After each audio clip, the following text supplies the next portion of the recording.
Let the sound of the waves wash over you. Let the salt air fill your imagination. Tonight we drift to the rocky coast of Maine, to a windswept town where the fog hides more than just the horizon. This is the story of Maren Doyle, a woman who thought her life had settled into the gentle rhythm of the tides, only to discover a riptide of deception pulling beneath the surface. If you're listening until the very end, leave a 1 in the comments. Tell me what coastal town or city you're listening from. Now let the story carry you away.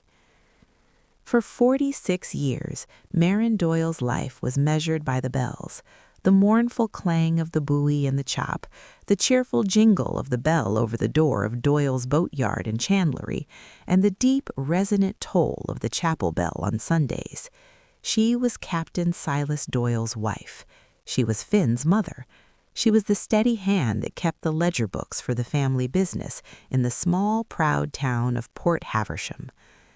Silas's end came not at sea, but in his worn leather chair by the pot-bellied stove in the chandlery office. He was reviewing a hull schematic, a mug of strong black tea gone cold beside him. His great heart, the doctor said, had simply ceased its reliable beat. A sailor come to his final harbor, old Dr. Peabody murmured, patting Maren's hand. It was just his time. The service at St. Michael's by the Sea was packed with fishermen, boatwrights, and generations of townsfolk. The air smelled of damp wool, cedar chips, and the faint, briny scent of the sea that never left anyone in Port Haversham. But amidst the crowd, Maren felt utterly alone. Her son, Finn, and his wife, Cora, stood as the new captains of the Doyle family, receiving condolences with a solemn efficiency that felt more corporate than grieving. "Mother is bearing up," Finn would say, his arm around her shoulders like a bracket. "But the shock, it's been severe. We're handling everything." Cora, her auburn hair perfectly coiled against the stark black of her dress, would nod, her eyes glistening with unshed photogenic tears. Maren's mind, it's been fragile since even before.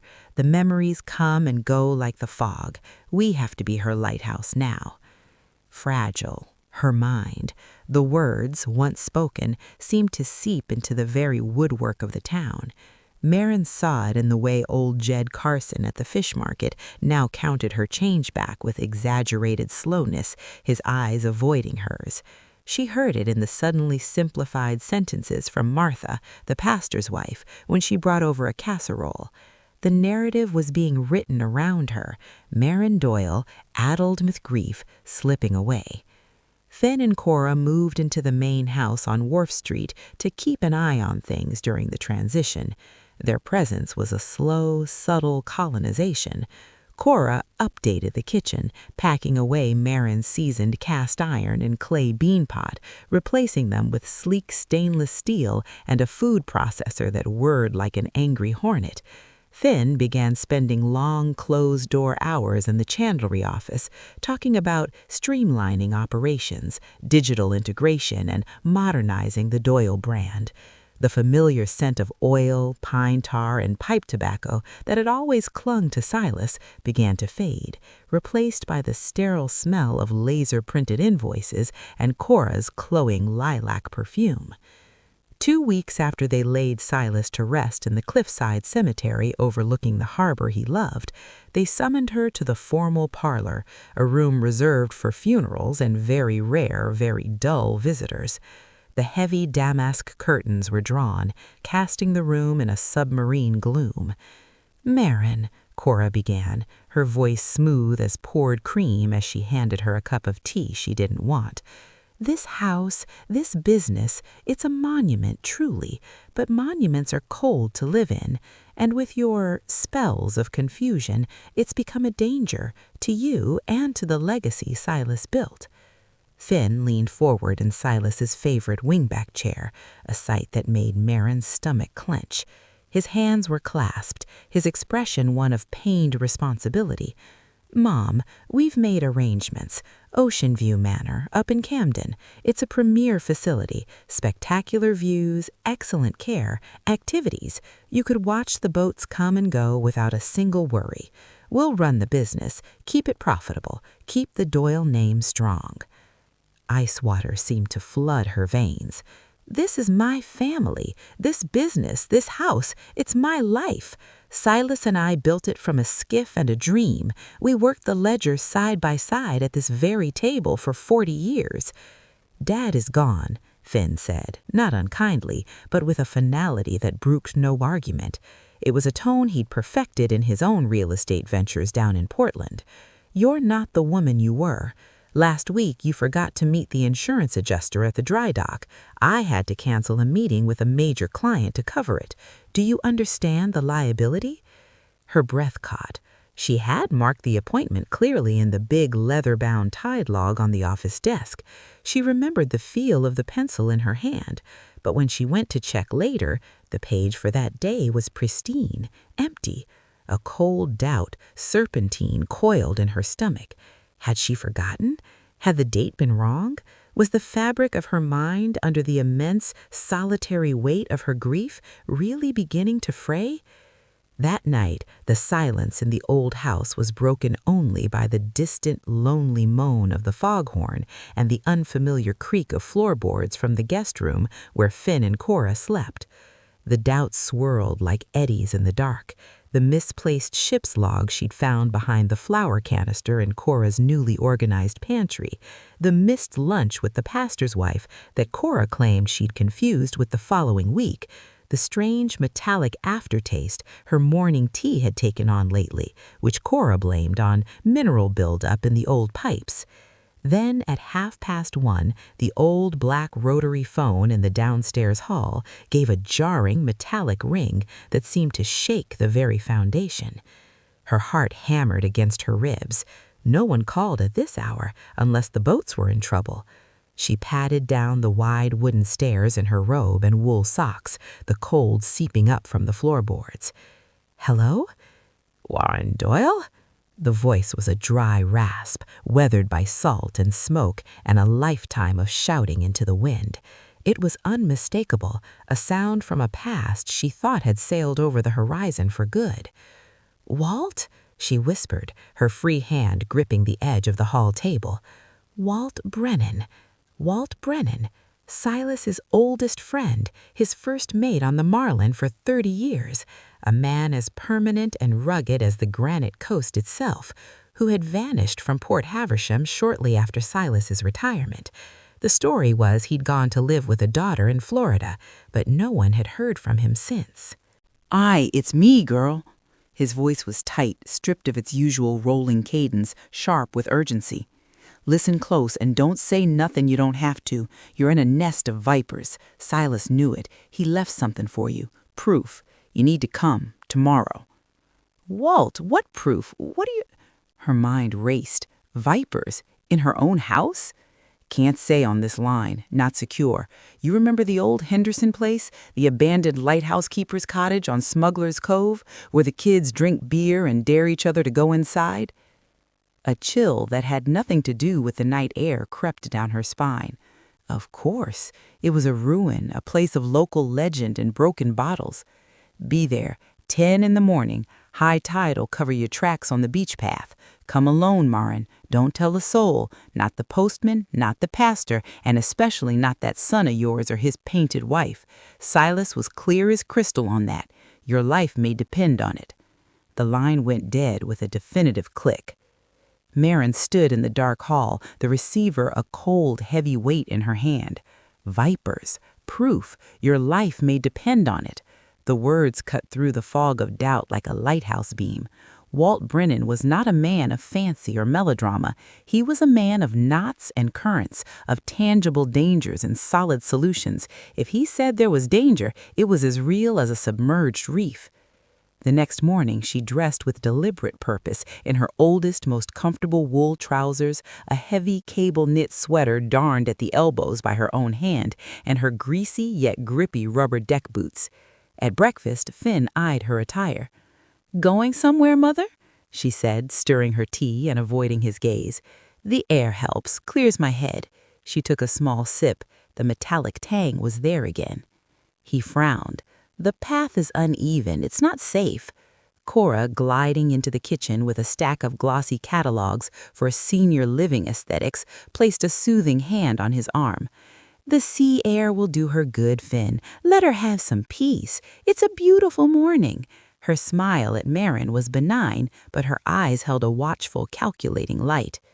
The path to Smuggler's Cove was longer and more treacherous than she remembered, eroded by winter storms and overgrown with thorny brambles that snatched at her sweater.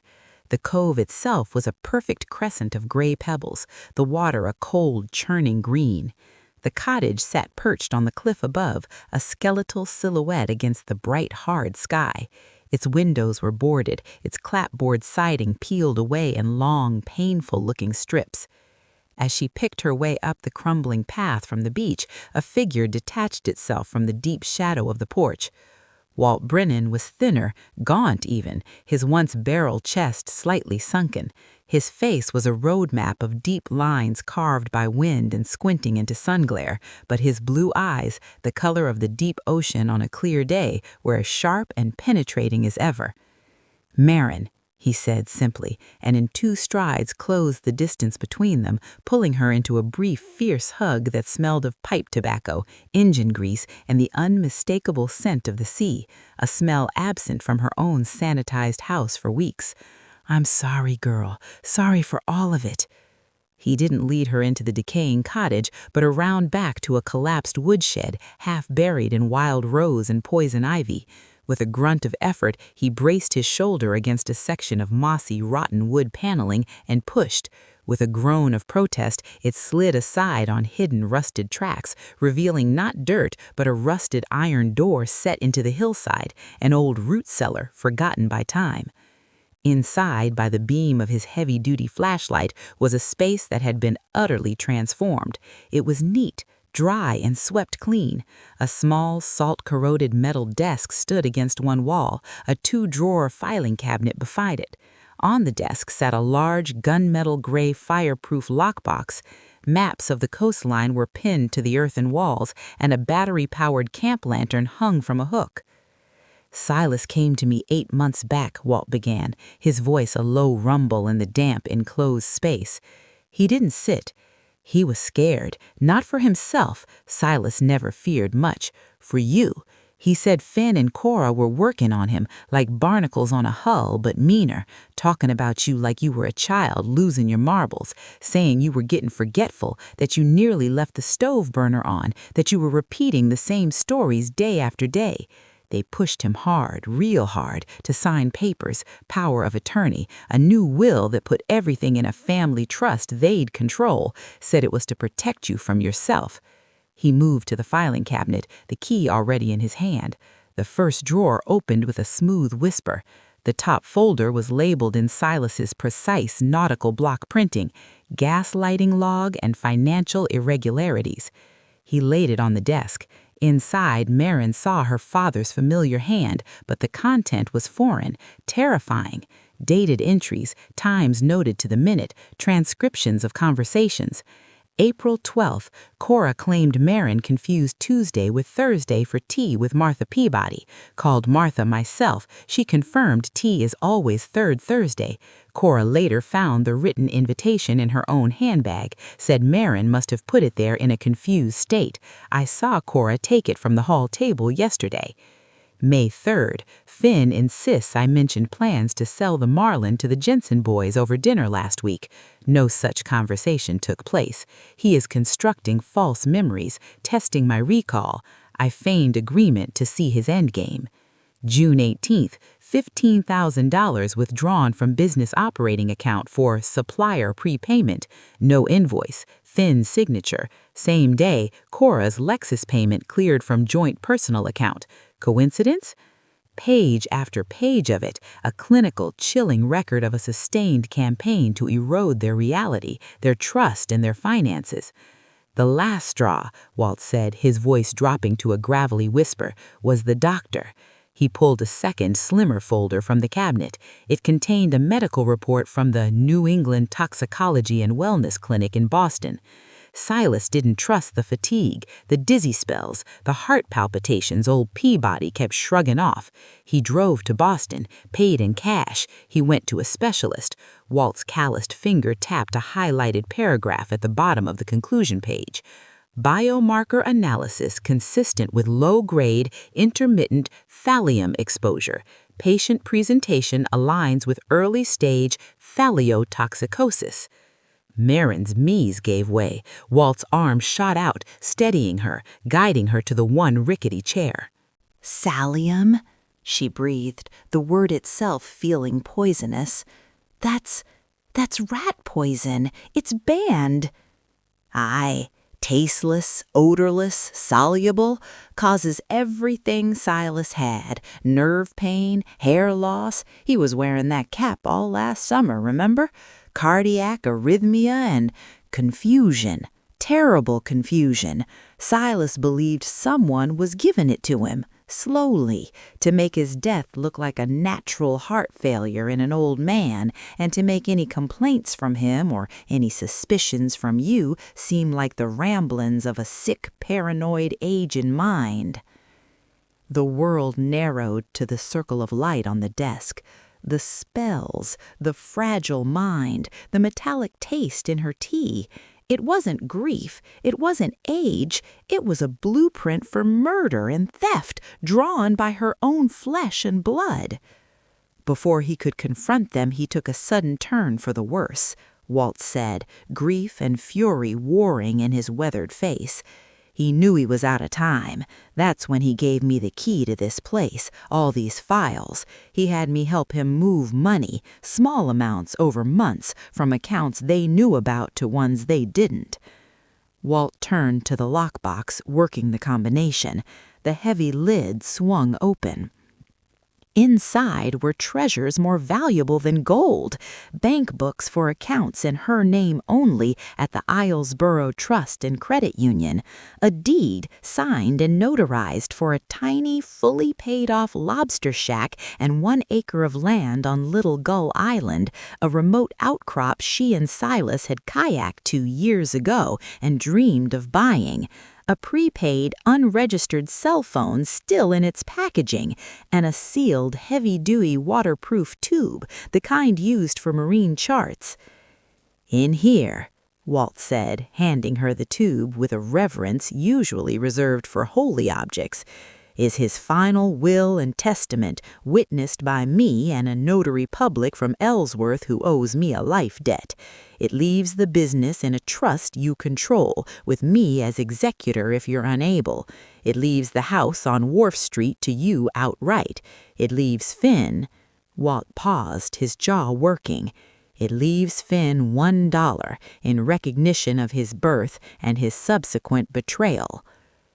Maren clutched the cool plastic tube to her chest, silent tears finally breaking free, not tears of weakness, but of furious, agonizing clarity, and a love for her husband so profound it hurt. "The final thing," Walt said, his face settling into an expression of grim resolve. "He wanted you to have a choice. The money in those Islesboro accounts and the deed to Little Gull are your lifeboat, Maren. If you want to disappear, you can, tonight. I have the Marlin's tender, the little skiff hidden in a sea cave north of here. We can be on the water in an hour, to the island by dawn. Or," he gestured to the damning file spread across the desk, "you can stay and fight. But if you fight, you gotta know, it'll be ugly, it'll break what's left of your heart, and there's no guarantee." Before she could form an answer, the sound of crushed gravel and spinning tires came from the path above. Car doors slammed hard. "Maren? Mother? Are you out here?" Finn's voice, tight with controlled anger, cut through the still, damp air of the cove. Cora's sharper, more strident tone followed. "We know you're here. Your car is at the trailhead. This childishness has gone far enough. You need to come home right now." Walt's hand went not to a modern weapon, but to the old, worn marlin spike hanging from his belt, a tool for working rope, but in his grip a formidable instrument of close-quarters defense. Maren looked from the evidence of her husband's murder to the tube containing his last magnificent act of love and protection. The fog in her mind, the doubt, the confusion, it was gone, burned away by a truth as harsh and clear as the noonday sun on open water. She looked at Walt Brennan, her eyes dry now, her posture straightening to the full height of the woman who had been Silas Doyle's partner in every sense. She gave a slow, deliberate nod. "I'm staying," she whispered, her voice the steady, sure tone of a captain's wife who has just spotted the storm on the horizon and is turning the ship to face it. The root cellar door groaned open on its rusty hinges, flooding the space with the flat gray light of a Maine morning threatening rain. Finn stood silhouetted in the doorway, his expensive hiking jacket looking absurdly out of place. Cora peered over his shoulder, her face a mask of furious concern that couldn't hide the calculation in her eyes. Their expressions shifted from triumphant suspicion to stunned, slack-jawed confusion as they took in the scene, the hidden bunker, the formidable figure of Walt Brennan standing guard like an old bull walrus, the damning files spread across the desk, the open lockbox, and Maren standing in the center of it all, dry-eyed and radiating a cold, terrifying calm. "What in God's name is this?" Finn demanded, his voice rising as he stepped inside, his eyes darting wildly from the medical report to the gaslighting log. What lies has this senile old relic been filling your head with, Mother? This is insanity." "These aren't lies, boy. They're your father's own words, his proof, the proof he was gathering while you were slowly poisoning him." Cora recovered first, her social reflexes overriding her shock. The mask of tender concern snapped back into place, though it was brittle and it didn't reach the Arctic chill in her eyes. "Maren, you see, this is exactly what we feared. Your confusion has made you dangerously vulnerable. This man," she spat the word, "is clearly taking advantage of your grief, filling your head with paranoid, sensational stories to get at Silas's money. It's elder abuse." "Thallium isn't a sensational story, Cora," Maren said, her voice unnervingly even. She picked up the Boston Clinic report, holding it out like a shield. "It's a poison, a heavy metal, and according to this, it was accumulating in Silas's body for months." Finn paled visibly, the color draining from his face, leaving it sallow. But Cora didn't flinch. Her denial was armor-plated. "That's a forgery, some quack report from a city doctor who doesn't know our ways, our history. Dr. Peabody, who cared for this family for 30 years, said it was his heart, a worn-out heart. It's a tragedy, not a conspiracy." "Dr. Peabody," Walt spat, taking a step forward, making Finn flinch back, "whose 28-foot Grady Whitefoot got a brand-new inboard-outboard motor last month, financed through a shell company registered to Finn's business. Funny coincidence, that." "You have no proof of anything," Finn snapped, a vein throbbing in his temple. His fear was curdling into a desperate, blustering anger. Just the ramblings of a sick, dying old man who didn't want to face his own mortality, and a bitter, fired ex-employee looking for a revenge payout. He turned his fury on Maren, extending a pleading hand. "Mother, please, come home, now. This is madness. We'll get you help, real help. We'll find the best neurologist in New England." "I am home," Maren said, not moving a muscle, "and the help I need isn't from a neurologist." Slowly, deliberately, she reached into the lockbox and pulled out the heavy, leather-bound tide and ledger book from the chandlery, the original, the one she thought had been lost in the office reorganization. This is the real ledger, Finn, the one you replaced with your sanitized digital spreadsheet. This one shows the real story, the unexplained cash withdrawals, the regular payments to Coastal Chemical Supply in Portland, which doesn't sell boat paint but does sell laboratory-grade reagents to universities, the monthly consulting fees to Dr. Arthur Peabody that are 5 times his normal visit rate. Cora's composure finally shattered. The benign mask slipped, revealing the hard, avaricious woman beneath. You had no right to go through our private business records. You don't understand modern accounting. Our business?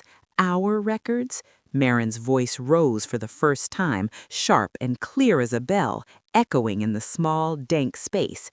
It was never yours. It was Silas's vision and my labor. It was ours, and you were bleeding it dry. The high-stakes poker in the back rooms of Bangor, Finn, the private shopping accounts in Boston and New York, Cora, the loans against the business's line of credit to cover your margin calls. Did you think we were so old, so blind that we wouldn't see? Silas saw. He was gathering evidence to cut you off, to save what we built. So you decided to cut him out, permanently, and then you started on me. The accusation hung in the damp, still air, stark and monstrous. The truth, once spoken, had its own terrible weight. "You're insane," Finn whispered, but the defiance was leaching from him, replaced by a dawning, sick horror. Not horror at what he'd done, but at being caught, at the meticulously constructed facade crumbling around him. "You've lost your mind. A court will see that. No one will believe this fantasy." "Am I?" Maren opened the gaslighting log to a page she had instinctively marked with her thumb. Her voice was cold steel. "July 14th, Cora told me Maren forgot to pay the summer property tax bill, causing a panic about liens. I found the paid receipt stamped by the county in Cora's jewelry box tucked under her pearls. When confronted, she claimed Maren must have hidden it there in a confused state, then forgotten." Maren looked directly at her daughter-in-law, her gaze unflinching. "You were the one sowing the confusion. You were the one moving the pieces on the board, making me doubt my own eyes, my own memory, preparing the whole town to see me as a doddering, incompetent old woman. So once Silas was gone, getting a doctor to declare me unfit would be a formality. Then you could sell the business, sell the house, and finally live the life you felt you were owed." "It was for your own good!" Cora shrieked, the polished metropolitan veneer shattering into desperate, ugly fragments. Her face contorted. "You are an old woman. You'd have let this dusty, dying business sink into the mud, holding on to rusting boats and outdated ways. We have vision. We have ambition. We have debts. You were sitting on a fortune, wasting it while we struggled. We deserved it. It was practically ours already." The naked, screaming entitlement in Cora's voice was the final, chilling confirmation. Maren felt a piece of her heart, the part that had ached when Finn scraped his knee, that had swelled with pride at his graduation, that had hoped foolishly for grandchildren, turn to cold, heavy stone and sink forever into the depths. "Walt," Maren said, never breaking eye contact with her son, who was now staring at his wife with a mix of terror and something like revelation, "I believe we should call Sheriff Miller, use that prepaid phone. And then," she added, her voice dropping to a tone of absolute finality, "I'll be calling Atticus Longfellow in Ellsworth." The name alone made Finn flinch. Atticus Longfellow was not a lawyer. He was a legal force of nature, a white-haired barracuda who had sunk no small greedy developer trying to encroach on the coast. Finn seemed to collapse in on himself, the bluster gone. He was just a man in a too-clean jacket, standing in the dirt. This doesn't have to go to the sheriff," he pleaded, his voice cracking. "We're family. We can work this out privately. We can make a deal. We'll leave. We'll sign everything over. Just don't do this." Walt tried to work it out privately, Walt said, his hand still resting on the marlinspike. He tried to be your father, and you poisoned him for it. There's no deal. There's no family. There's only the law now. What followed were the most difficult, public, and soul-scouring months of Maren Doyle's long life. Sheriff Miller, a taciturn third-generation Haversham man who had fished with Silas and respected him as one respects a force of nature, listened to Walt's testimony and examined the evidence in the root cellar with a face that grew increasingly grim and stony. The case, when it broke, sent seismic shocks through the tight-knit community of Port Haversham. It was the kind of story that should happen in pulp novels or on cable news, not in their postcard-perfect harbor. Dr. Peabody, confronted in his cluttered office with Sheriff Miller with the financial records and the Boston Tox report, broke down in less than 20 minutes. Between heaving sobs, he confessed to falsifying the death certificate. Finn, he said, had come to him, frantic. He'd said Silas was paranoid, accusing the family of poisoning him, that he was a danger to himself and Maren. Finn had suggested that listing cardiac arrest would spare the family a painful public mental health inquiry. And then, Peabody whispered, Finn had mentioned the new boat engine, a gift between friends for his understanding. Finn and Cora were arrested at the house on Wharf Street. The charges read aloud in the bare, fluorescent-lit room of the county courthouse were a litany of betrayal. Fraud, conspiracy to commit fraud, forgery, theft, and, most grave of all, reckless endangerment and suspicion of manslaughter, pending the full forensic analysis of Silas's exhumed remains. The town's unity, once a comfort, became a double-edged sword. The outrage was fierce and absolute. Old friends closed ranks around Maren.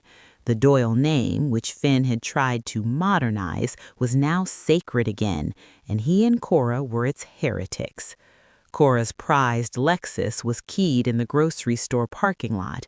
Finn found dead fish wrapped in the Port Haversham Herald, featuring his arrest photo on the doorstep of the rented condo they'd moved to after being barred from the Doyle house. The social isolation was total and brutal. Maren moved through it all like a ship in a hurricane, her course fixed, her hold filled with a ballast of grief and fury. With Walt Brennan, a constant, unwavering presence at her side, a living reminder of her husband's true character, and Atticus Longfellow's shark-like prowess in the courtroom, she fought. She used the funds Silas had secretly moved to hire a forensic accountant from Augusta who performed a digital autopsy on the business finances. The full picture that emerged was staggering. Not just theft, but a systematic looting designed to bankrupt the operating company, justifying a fire sale to a shell corporation Finn had set up. She used the new, properly executed will to legally and publicly reclaim full control of Doyle's boatyard in Chandlery. The hearing was short, the evidence was overwhelming. The civil case was settled with shocking speed, a desperate strategic move by Finn and Cora's court-appointed lawyers to avoid an even more devastating public trial and to hopefully garner some leniency in the criminal case. Facing financial ruin from legal fees and the prospect of Atticus Longfellow dismantling what remained of their lives, they signed over any and all claims to the business, the house, and all family assets in exchange for Maren not pursuing crippling financial damages. It was a clean, surgical, and utterly final severance. The papers Maren signed felt like they were covered in a fine, invisible ash. The criminal trial was a longer, more grotesque public spectacle. Maren testified, sitting straight in the witness box, her voice never wavering as she read selected entries from Silas's log. The courtroom was pin-drop silent.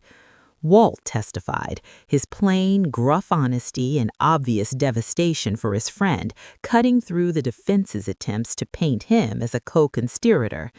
The forensic toxicologist from Boston explained thallium poisoning in chilling, accessible detail. And then Cora, seeing the jury's hardened faces, made her move. In a bid for a lighter sentence, she cut a deal with the prosecution. She took the stand against her own husband. Her performance was masterful, tearful, conflicted, painting herself as a woman dominated by a charismatic, greedy man, swept along by his schemes out of fear and financial desperation. The poisoning, she claimed, was all Finn's idea. He had obtained the thallium, he had administered it. She only learned later and was too terrified to go to the police. Her testimony was a slick, self-serving poison of its own. The jury was out for 3 days. Finn Doyle was convicted on all major counts: fraud, conspiracy, and involuntary manslaughter. The judge, citing the premeditated, predatory nature of the crime against a vulnerable, trusting parent, sentenced him to 12 to 18 years in the state penitentiary in Warren. Cora, for her cooperation and the court's belief in her lesser, coerced role, received 5 years of probation, 1,000 hours of community service, and was ordered to undergo intensive psychiatric evaluation and treatment. Their marriage, a partnership built on avarice, dissolved before the ink was dry on the verdict sheets. Through it all, Maren did not visit the prison. She sent no letters. She offered no public statements of forgiveness or familial sorrow. The mother in her had been mourned and buried in a private second funeral alongside her husband. What remained when the last gavel fell was Maren Doyle, proprietor, survivor, and a widow seeking something that now felt more elusive than ever: peace. On a crisp, clear morning a year after the appeals had been exhausted and the news vans had finally left Port Haversham for fresher tragedies, Maren stood on the main pier of Doyle's boatyard. The smell was right again: pine tar, diesel, salt, fish. The Marlin, her hull of fresh coat of deep forest green, her brasswork polished, bobbed gently at her mooring.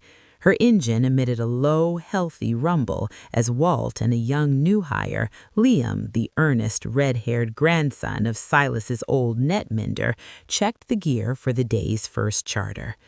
The business was smaller now, leaner. It no longer aimed for growth, but for sustainability. It ran a few dependable charters, did quality repair work for the local fleet, and sold supplies without the markup Finn had instituted. It turned a modest, honest profit. It was a living thing again, not a carcass to be picked over. Walt walked over, wiping his hands on an oily rag. "She's sound, Maren, purring like a kitten. Liam's a good kid, quick learner." She nodded, her eyes not on the boat, but on the horizon line where the deep blue of the sea met the lighter blue of the sky. "I've decided, Walt. I'm taking the lifeboat." He stopped wiping his hands. He studied her face, the new lines of sorrow, but also the renewed clarity in her eyes, the set of her shoulders that no longer carried the invisible weight of a role she never wanted. He gave a slow, understanding nod. No argument, no pleas. "The island?" "The island," she confirmed. "The business, it's in good hands. Your hands, mostly, and young Liam's. You don't need a weary old woman haunting the ledgers, reminding everyone of the storm." "Never weary, Maren," he said, his voice thick. He cleared his throat, looking out to sea himself. "Never that. Just changed, like coast after a hurricane. Different, but still here, still strong." He paused. "Silas, he'd be proud, not of the hell we went through, but of you, of how you steered through it." She placed a hand on his rough, scarred forearm, a gesture of thanks, of brotherhood too deep for words. A week later, with a single weathered duffel bag containing little more than practical clothes, her own well-thumbed books, and the waterproof tube holding Silas's will and their simple silver wedding bands, Maren boarded a small, weather-beaten mailboat that serviced the outer islands. There were no farewell parties, no announcements in the paper. Her departure was as quiet as the tide going out. The lobster shack on Little Gull Island was exactly as Silas had described it in the secret plans she found tucked in the tube. Small, sturdy, built of cedar shingles silvered by weather. It faced a west-facing, sheltered cove. A stone jetty reached into the water. A freshwater cistern collected rain. A small, efficient wood stove stood in the main room. It was sparse, elemental, and perfect. The silence here was different, not the hollow, watchful silence of the house on Wharf Street, but a living, breathing silence full of the wind's constant conversation with the spruce trees, the plaintive cries of gulls and eiders, the whisper and sigh of the sea on the pebbled beach. Here, the fog was just weather, not a metaphor for her mind. Here, her mind was her own, clear, sharp, blessedly quiet, and finally at peace. She planted a small kitchen garden in a spot Silas had noted got the most sun. She learned, with Walt's patient radioed instructions, to haul and bait the handful of lobster pots he and Liam had secretly set for her. She read for hours in a worn Adirondack chair on the porch, the sun warm on her face, the only schedule dictated by the tides and her own hunger. The grief for Silas was still there. It would always be there, but it was no longer tangled with the vile knots of betrayal, poison, and legal parchment. It was clean. It was love, pure, undiluted, and hers alone to remember. One afternoon, during a spate of unseasonably warm weather, she decided to repaint the shack's window trim. As she sanded the old, flaking paint from the solitary windowsill in the main room, her thumb caught on a deep, deliberate groove. She brushed away the dust. There, carved into the very heart of the cedar sill, in Silas's familiar, rough-hewn capitals, was a message. For Maren, my true north, when you find this, you're safe, and so am I. S. She traced the letters with a salt-roughened finger, feeling the love and the fierce protective hope etched into the wood. A sob caught in her throat, but it was followed by a laugh, a real one that sounded strange and wonderful to her own ears. He had known. He had planned for this moment down to the last detail. He hadn't just given her an escape, a lifeboat. He had given her a homecoming, a promise fulfilled across the divide of death. That night, as the automated beacon from the real lighthouse on Iron Point Island began its rhythmic sweep across the dark, star-dusted water, Maren Doyle sat on her porch wrapped in one of Silas's old sweaters. She listened to the waves, and she knew. The bells of her life had changed forever. The mournful buoy bell was now a companionable voice in the night. The jingle of the shack's door was her own, announcing a world she ruled. The deep, resonant toll of the past, of betrayal, of loss, of a son's monstrous choice, was finally, mercifully, fading into the vastness of the sea, replaced by a quieter, more durable peal, the sound of her own freedom, and the enduring echo of a love that had outwitted even death. And so, Maren Doyle found her final harbor not in the busy, familiar port of her past, but on a remote shore of her own choosing, guided by a love that proved stronger than poison and a courage she didn't know she possessed until it was the only thing left to hold on to. Her story is a reminder that even in the deepest, most obscuring fog, there's a coastline of truth waiting to be found by those who dare to look. And sometimes the greatest strength is not in battling the storm in the open water, but in knowing when to drop anchor in a sheltered cove and when to finally, peacefully set sail for an entirely new sea. If this story of resilience, love, and the quiet power of truth held you tonight, leave a 1 below. Your likes and comments are the lanterns that help these tales reach other listeners seeking refuge in a story. For more journeys to guide you into peaceful rest, you'll find 2 listener favorites on your screen.